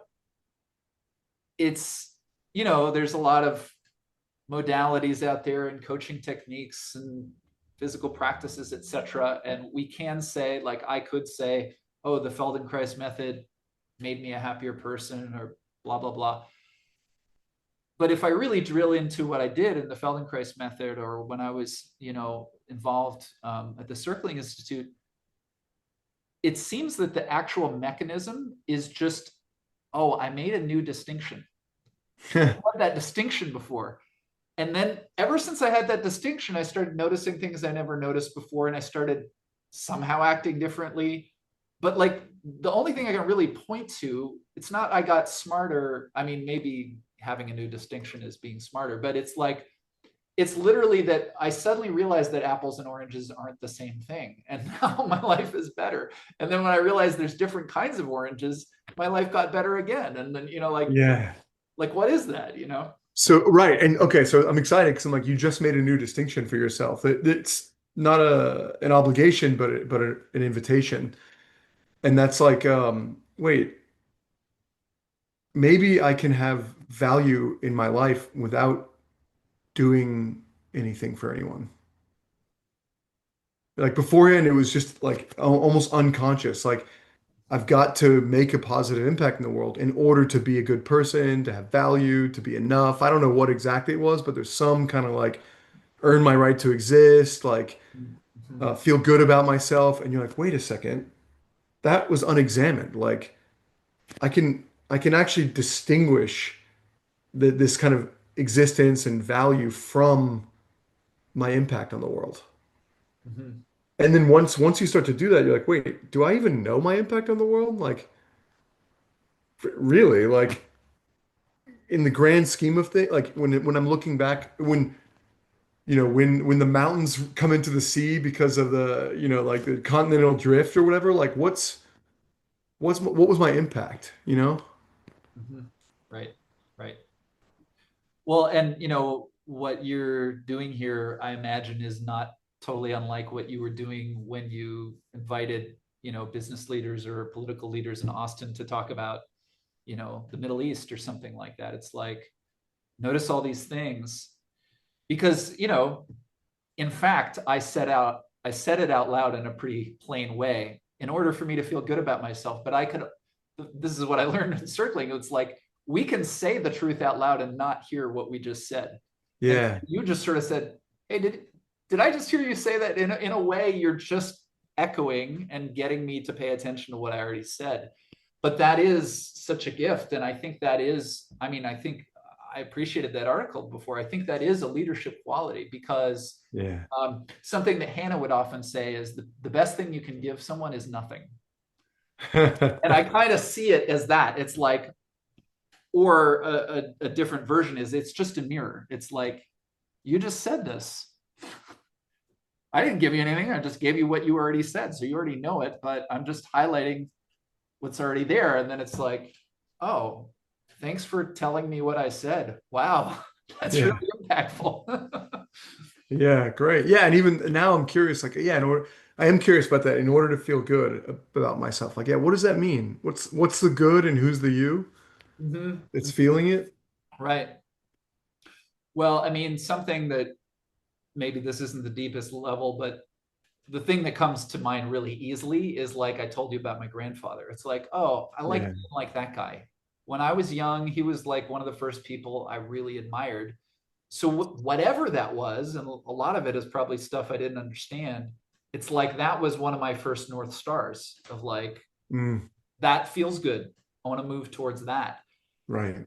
And it could be, someone might, reveal to me that he didn't make the impact on the world that I think he made, and maybe that would turn my story. But like I have an association with contribution to the world, which when I think about it, that's a pretty abstract thing, your contribution to the world. But it's words that I have I have liked that phrase for a long time, right? So like when I hear those words, I'm like, oh yeah, if I can check off that box, then that's good. It reminds me, I listened to a lecture by Cynthia Bourgeault. She's this amazing Christian mystic.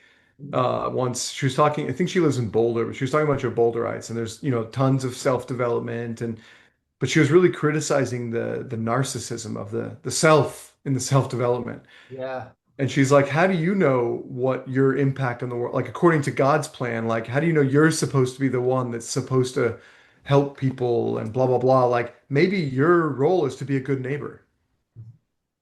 And it's such a beautiful radical challenge of this idea that's actually very, very egocentric Mhm. of like I am supposed to impact the world. Mhm. Mhm. Very different from like it's almost like yeah, like a prayer of like use me, God. Mhm. And like I love Jesus, I love Christianity. I also don't identify as a Christian because I don't know what it means really. But Right. I have a degree in religious studies. I know a lot about what people think it means, but I don't really know what it means. Yeah. Yeah. Well, there's also that quotation, I forget who it is, but someone who says something like, don't think about what it is you could do to make the world a better place. Just go do what brings you alive, because what the world actually needs is more people who Right. are alive. Um, and I mean, that too might just be a clever quote that we can repeat, but I do think there's truth in that. And I think, um, yeah, because we may never get to that bottom layer. We might just get to this is the way I explain it to myself, and I don't get any further below it.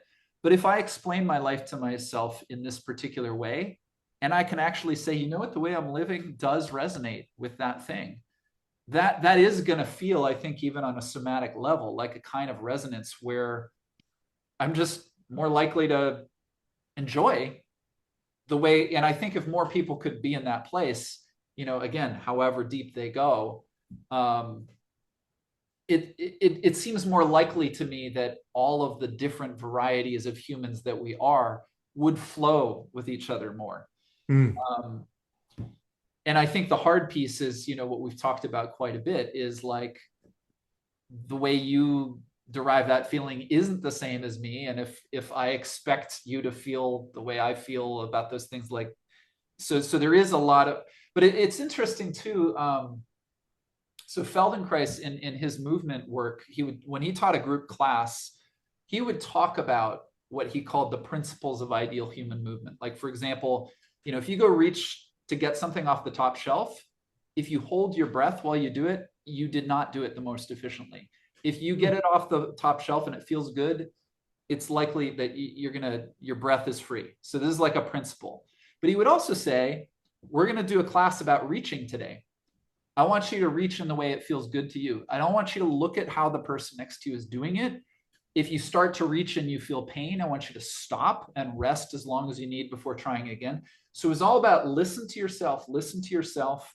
Don't violate your own, this is being kind to yourself, but it's not affirmations. It's literally like listen to your body moment by moment. So, because athletes are always hurting themselves by pushing through and they think they're doing a good thing, but they're actually, but what he would also say is when I teach the class and everyone does that and they listen to themselves and they do their own thing, by the end of the class, they all move more similarly to each other because Right. it is actually something ideal in having two arms, two legs, and a spine and being upright and doing this movement that is a universal. Yeah. But, if you injured your shoulder last year and I didn't, it's a different path for you and me to get to that movement. But there Yeah. is, so I wonder if that's true relationally or, in terms of how we process wounds and these other things that we're talking about, that there are some sort of universals, but there's never a prescription that's going to work for everyone. I wonder how that lands for you. Yeah, it's a great question. I don't know. Yeah, a bunch of things come to mind.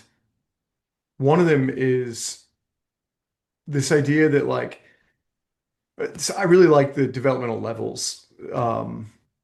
I just am a nerd about it. And like one of the sometimes people had this critique of like, well, that's a very hierarchical or Western way of seeing it or something.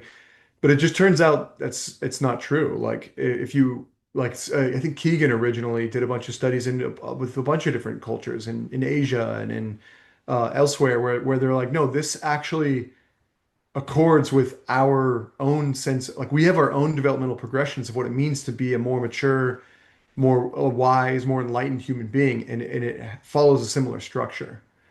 And so it's very interesting.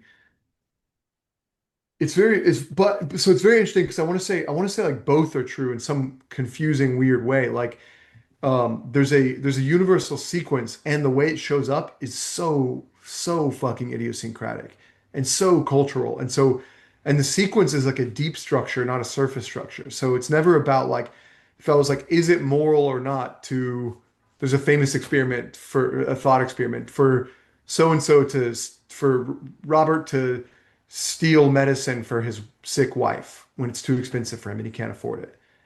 And the developmental progression is not whether you say yes or no, it's why. What are you using to justify the yes or no? Yeah. And so you'll see and there's so much variation on whether you say yes or no based on blah blah blah blah blah. So that's one thing. And I think there's something similar about about yeah, healing modalities. I don't know, like at the heart of it, what I actually believe is that there's some sort of like decision, and I want to put that in quotes because I don't think it's always conscious, but there's some sort of willingness that some some like I don't know the higher version of ourselves or our the unique expression of the universal awareness that happens in this unique space-time. I don't know what to call it, but there's some surrendering that we're finally willing to be well. Mm, We're finally yeah. done being hurt. There's a bunch of ways it shows up, but there's some I'm finally willing to like heal. And it doesn't feel like that often. It often feels like desperation. It feels like I've tried everything, but there's this internal decision that like I am now willing to receive love. I'm willing to be taken care of. I'm willing to be and I think what happens is the world manifests something for us. It could be antidepressants, or it could be circling training. It doesn't matter. Like, I think the way that I actually see the world, those are equally in the world of form. Like, from the level I'm talking about, the internal changes of your mindset and your identity, and the external changes of like what you're eating and how you're working out and whether you're taking medicine or not, those are equally outside. And the inner decision is for that wellness. And this is extremely humbling because I'm like like sometimes I'm like trying to sell a program and I'm like, but I have no idea if I actually ever made a difference in anyone's life, or I just happen to be the external manifestation of their willingness. Mhm, mhm, mhm. Yeah, it's pretty wild, right? And it's funny, just like feeling the humor of us being online, doing a podcast and saying, well, what if we don't know what we're doing? Yeah. Yeah. Well, I'm noticing we're approaching 2 hours. I'm not Yeah. feeling like a hurry to end, but I just thought I would gesture in that direction. But one thing that just occurs to me to ask is that kind of basic question of what you're noticing right now or what you're feeling after. I've covered quite a lot of ground. I've really been enjoying it so far. I'm smiling, kind of laughing at that last. You're like, yeah, this kind of naming where we are and admitting like, I've got all sorts of very clever theories for why this works and what I think and blah blah blah, and I've trained people to do it. So it's in the world of form, it all adds up. I've got the proof out there, Right. and yet what I think is really happening at a much deeper level is something that has almost nothing to do with me. Yeah. Yeah. Yeah. And I think so yeah, it's not quite an answer to your question, but yeah, there's a joy, there's a lightness, there's a smiling and joy at sharing that too.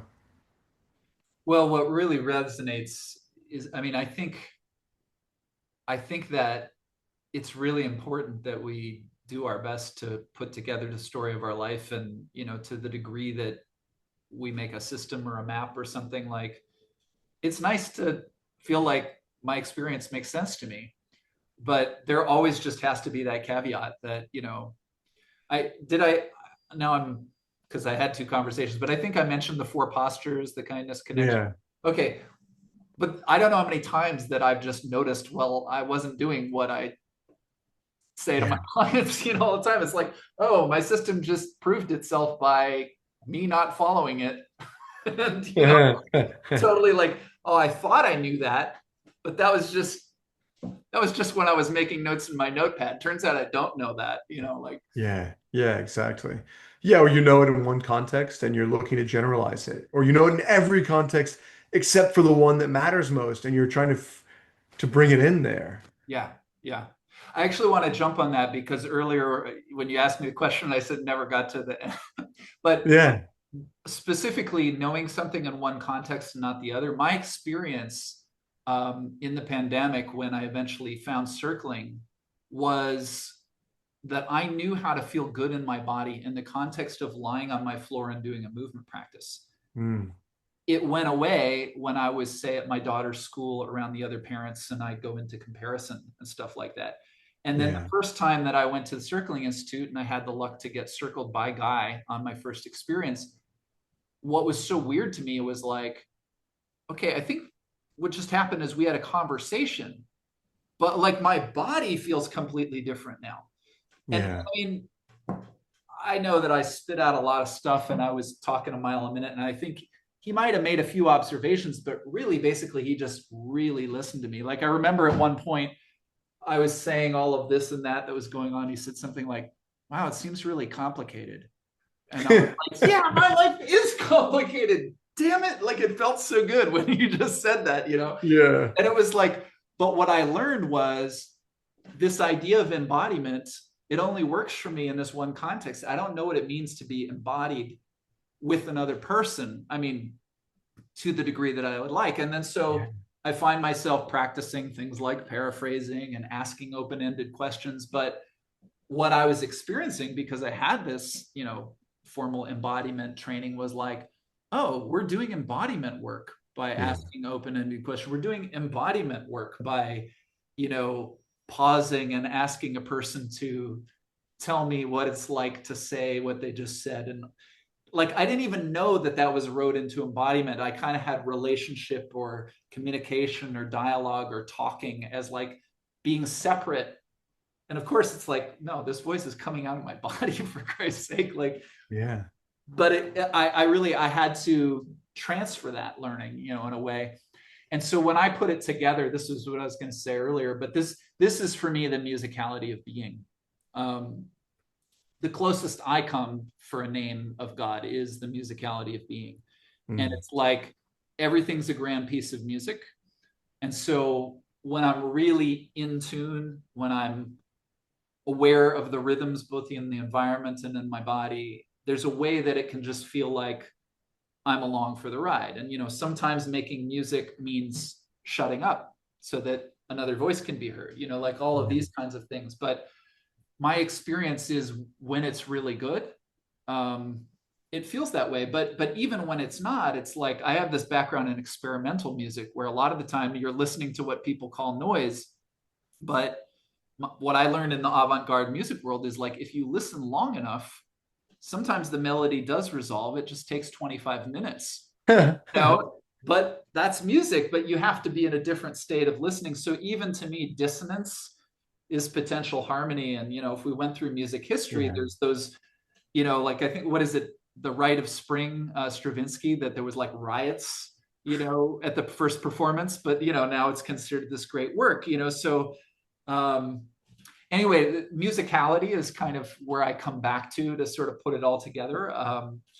I definitely feel that in the experience with you today. It's I mean, it's had its accents and it's had its like pauses and like, but I really enjoyed the movement of talking to you today.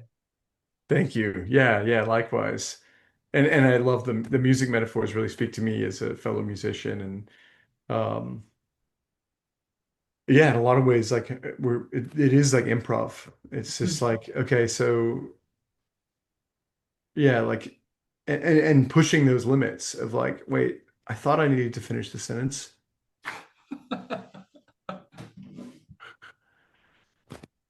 And what does the rest of the band do when I don't finish that phrase, when I just leave it open or Right, right, yeah.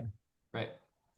Well, and I think this is what relationship can do. There's this story, I think it's Herbie Hancock, who talks about being on stage with Miles and playing a wrong note. Yeah. And then he says Miles played something and it wasn't a wrong note anymore. Yeah. It's like, so one of the ideas that came to me at a certain point, sometimes it's just a bumper sticker that I put on my head to remind me of it. I like to say the universe doesn't play wrong notes, Yeah. you know, even though it sure does feel that way at times. But if I Yeah. can remind myself of that, it's like, well, maybe the phrase just hasn't resolved yet, Right. maybe Right. there's just a little more there, but Yeah, I mean, for sure. It's at least it's a generative perspective. Like you don't have to take it as like an ontological fact. You can take it as like a what happens to my experience and what I'm able to see if I assume this is a right note somehow. yeah, somehow. Somehow. And it may I follow my intuition a lot and I often remind myself that I may never get to know if that was wise or not. Mhm. I'm like, yeah, I may not get to. I often think about the like geological scales. I love it. I think it's so cool. Like the oxygenation of the atmosphere was this like 2 billion year process of like blue-green algae that killed everything. It was like a wild mass extinction. Like 99.99% of the not just the species, but the whole entire like genus, they call it genera, I think, just got wiped out because oxygen was absolutely toxic to life at the time. And so yeah, if you lived at the time, you'd be like, you might even feel as a blue-green algae like incredibly guilty. Like, oh my God, like I've been complicit in this like in this genocide, this like worse than genocide, like a million X genocide, like Mhm. um just by existing. Like all my waste just is toxic to everything. That sucks. Right. But actually it gave rise to complex life. Like it wasn't until the oxygen is just like so much more efficient for energy that we could like create multicellular organisms and stuff. Like, so it's just like, and you wouldn't have known that for another, whatever, half billion years or something, like some unfathomable amount of time. Mm. Mm. I love thinking about that. And it just puts me in awe and wonder and reminds me to be really humble. Mhm. Mhm. Mm. Yeah, I was relishing when you said unfathomable. I could really feel you in that place of just like wonder. Um, and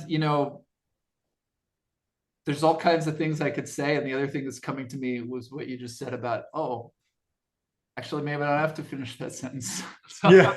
feeling Amen. like, attempting the podcast ending, but yeah, really, like I feel like I could keep going with you, but I I really feel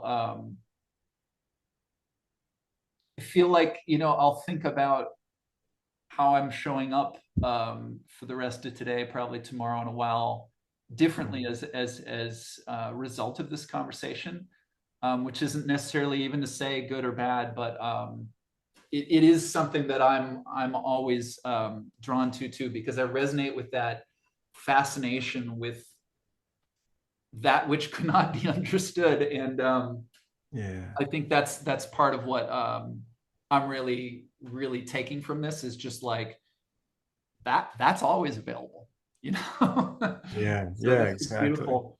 And please, any final thoughts you'd like to share, and then I'll just stop the recording from there. Oh, I'm with you. I could riff forever. Even that, like that's always available. I'm like, oh my God, yes. Like the unknown is kind of like space. Like I always forget to look at space. Like there's so much space. My room is almost entirely space.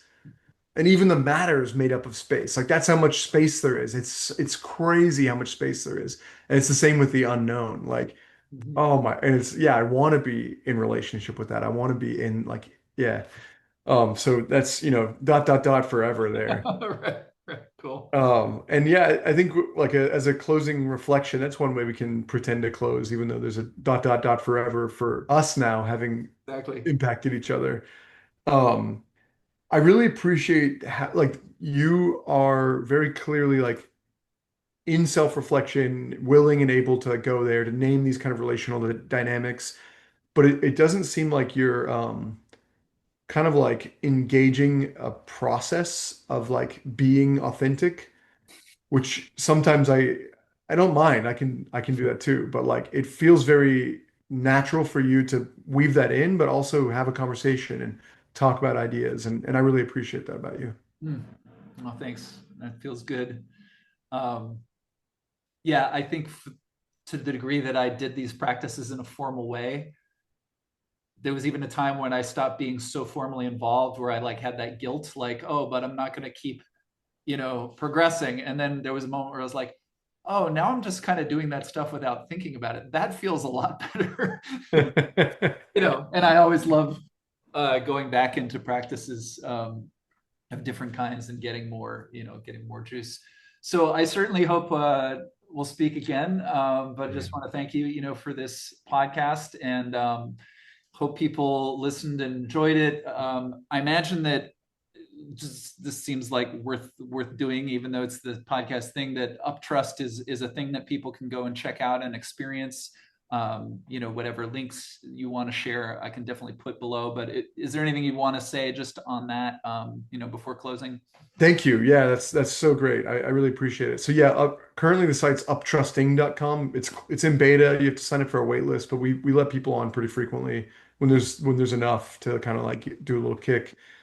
And I mentioned I liked how you were like, oh yeah, actually people could invest, and I mentioned that earlier, but most people won't, and that's great, no problem. But actually, one of the things we really need is people having really powerful, great conversations. Like we want people to be like, we want this to be the best conversations on the internet where you can generatively disagree Mhm. and a lot of like we want it to be a great place for content creators that already exist. But I also understand that the reality is a lot of the people who are very successful are not gonna want to risk their career to come to some new place necessarily. They may want to add that to their list. But so yeah, I have a huge invite to people who aren't yet famous, like or making money off of the internet to like come on and like really get involved in having amazing conversations. I really hope that, and I think we will become a destination for good sense making about things that don't resolve, you Mhm. know, opinions about facts, things that Wikipedia can't ever tell you, is what's the case because an opinion.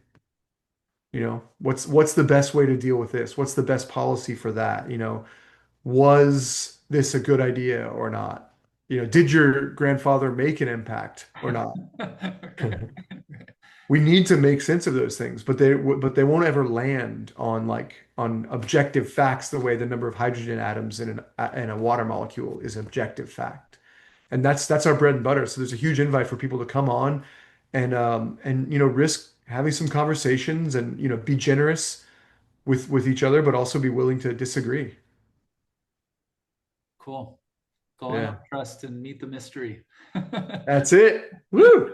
That's a All good right, Jordan. tagline. Well, thank you so much. Really enjoyed speaking with you today. Thank you. Likewise.